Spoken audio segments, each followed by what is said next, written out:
e altri fenomeni che in qualche modo possono essere assimilati al fenomeno, all'autocensura, cioè a chiudere gli occhi sulle cose che ti inquieterebbero, se ti fermassimo a pensare. La mafia perché? Io credo che, come dire, non voglio fare storia, perché peraltro non sarei neanche l'altezza, non è mia materia, ma c'è sicuramente un dato di profonda consustanziazione della mafia con la cultura cristiana, perché di solito non le diciamo, preferiamo sottolineare altre cose, ma in realtà così è. Perché io vi farò ridere probabilmente, ma quando ero ragazzo andavo molto allo stadio perché mi piaceva il calcio e notavo, mi tornava in mente questa cosa che non capivo, perché a Bergamo, a Genova o a Milano i tifosi si accoltellassero sul finestrino, poi grazie alla stampa queste cose sono arrivate anche in Sicilia. E in Sicilia invece no, il massimo che accadeva quando per esempio agli ultrani del tempo, ero piuttosto giovane, e se non gli era piaciuto l'arbitro era che si bruciassero i sedili perché se lo scontra con la polizia fuori dallo stadio. La vocazione era quella di andare a scontrare la polizia. Mi sono chiesto più volte, ho discusso con i miei amici e con le persone che frequentavo, quale potesse essere l'origine di questo fenomeno apparentemente così marginale, ma che mi pareva avere un significato culturale piuttosto profondo. Al nord si uccidono, in Sicilia non si uccidevano, almeno non a causa del calcio. Dopo lunghe discussioni siamo arrivati alla conclusione, abbiamo fatto una specie di armistizio con tutti quelli che avevano, ciascuno di noi aveva un'idea, siamo arrivati alla conclusione che questo derivasse dalla dominazione spagnola. Siamo andati, come vedete, indietro di 4 o 500 anni. E non era un'ipotesi tutto peregrina, perché ci siamo detti, abbiamo pensato che la Sicilia, avendo sperimentato in anni molto lontani la dominazione spagnola, vale a dire la dominazione di un Stato unitario che unitario non era, e che aveva creato una volontà militare basata su un cattolicesimo che somiglia molto a quello nostro, ci siamo detti, noi abbiamo sperimentato in anni lontanisti, abbiamo imparato da scientifici, cioè abbiamo capito che tutta una serie di cose che si raccontano non sono vere. Non era vero il cattolicesimo dei cattolicismi degli spagnoli, non era vero tutto quello che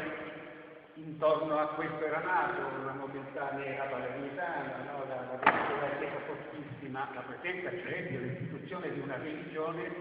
che non ammette dialogo, non ammette dibattito, non ammette incertezze, non ammette dubbi, come tutte le religioni la verità è quella, e questa era particolarmente più forte perché assistita dalla forza delle armi e laddove peraltro regniamo direttamente la Chiesa, anche dalle sue polizie, dalle sue condanne a morte, dalle sue implicazioni. Questo credo, adesso scusate la divagazione, questo è probabilmente all'origine della nostra incapacità di vivere fino in fondo la drammaticità del fenomeno mafioso, che credo sia un fenomeno che non è un fenomeno estraneo alla società, non è un fenomeno estraneo alla cultura, e certamente un fenomeno estraneo alla cultura, ma non sono quasi. Sempre quando io ero giovane, in anni in cui peraltro continuava a ripetere la era quasi un privilegio avere un amico che si trovava alla macchina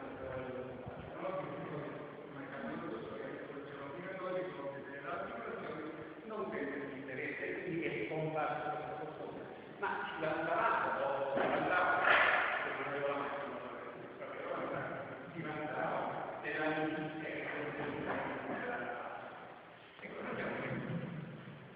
noi siamo un popolo che per quanto riguarda la Sicilia ha questo precedente, per quanto riguarda il paese nel suo complesso, noi siamo, su questo credo che possiamo essere d'accordo un po' più seriamente delle cose che abbiamo detto prima, siamo un popolo incompiuto. Siamo un popolo che non ha ancora maturato questa scelta unitaria, che non si è ancora ritrovato su valori forti, condivisibili, se non forse quelli della Costituzione. posizioni che però fanno una fatica enorme a entrare nella costume. Se c'è un giudice, altra divagazione, scusate, ma mi aiuta a sviluppare cose che ho anche qualche difficoltà. Se c'è un giudice che, come è accaduto per Giorgio Welby, il collega che mi assisterà in questo, che è un giudice civile che non può dire io non ho la norma per darti risposta, il giudice civile deve darti la risposta, deve trovare nella legge che c'è la risposta al problema che tu hai posto, se è correttamente posto sul piano della procedura, se andava posta come civile. Se c'è un giudice che dice a Giorgio Welby, sì, tu hai astrattamente ragione, perché tu hai il diritto di morire, se vuoi morire, il diritto che sia staccato il ventilatore che ti consente di respirare, se non vuoi più, però io non ti posso dare, non ti posso fornire il mezzo, ripeto, se c'è questo, quello è un giudice che, come dire, non tiene conto dell'esistenza della Costituzione, come accade, come dire, anche di frequente, rispetto a una serie di altri problemi. E io credo che questo terreno, questa cosa che brevemente ho cercato di ricordare, riflessioni ovviamente abbiamo fatto tutti, credo che questo rende così profondamente singolare l'esistenza della mafia nella società siciliana, perché è molto affine, molto vicina al nostro tipo di cultura, alle doleanze per l'invasione dei piemontesi, tutte cose che, come dire, no? E soprattutto il fatto storico, credo sia poi il centro rispetto al nostro tempo, al tempo dalla fine della guerra mondiale ad oggi, c'è il fatto che la mafia è stata istituzionalizzata, cioè è entrata nelle istituzioni con l'organizzazione e l'assistenza data agli americani per lo sbarco in Sicilia. Questo vuol dire che la libertà in Sicilia è arrivata con il contributo essenziale e fortissimo della mafia, che è chiaro che non si è più spostata. Io non sapevo se questo potevo dirlo perché è una citazione di carattere personale di una persona che peraltro non è più con noi, quindi, sono stato abbastanza vicino nella ultima fase della sua vita a Rino Nicolozzi, quindi anche i più giovani credo si ricordino chi è Rino Nicolozzi, presidente della regione siciliana, coinvolto in vicende che hanno riguardato la politica, non so se esattamente anche i problemi incontrati con la mafia, ma credo di no, credo che fosse lì un problema esattamente della mala gestione della politica. Io ero piuttosto amico di Rino Nicolozzi, nonostante fossimo avversari, per una ragione molto semplice, perché gli avevo sempre detto di no. E siccome Rino era una persona anche di grande valore, con una passionalità e una sofferenza etica per quello che la politica lo costringeva a fare, ovviamente stimava quello che gli aveva detto di no e non stimava tanto quelle che invece gli erano posti tutte le volte in cui lui gli aveva fatto un'offerta. Durante l'ultimo periodo della vita di Nicolozzi, minato dal cancro e molto vicino a morire, un giorno lui ebbe uno sfogo e mi disse, ma perché ovviamente sentiva in quel momento, era fuori dalla politica, era solo con se stesso, era dinanzi alla morte, sentiva il peso delle cose che ancora si continuavano a dire di lui, ebbe uno scatto e mi disse, ma non lo capiscono che se governi la Sicilia te li trovi davanti da tutte le parti. Ecco, questa è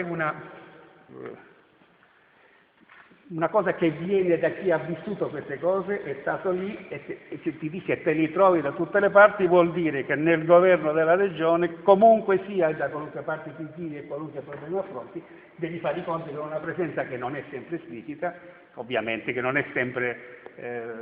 formalmente annunciata, ma che è lì e sei circondato da gente di cui non puoi mai sapere se puoi fidarti oppure no. Questo credo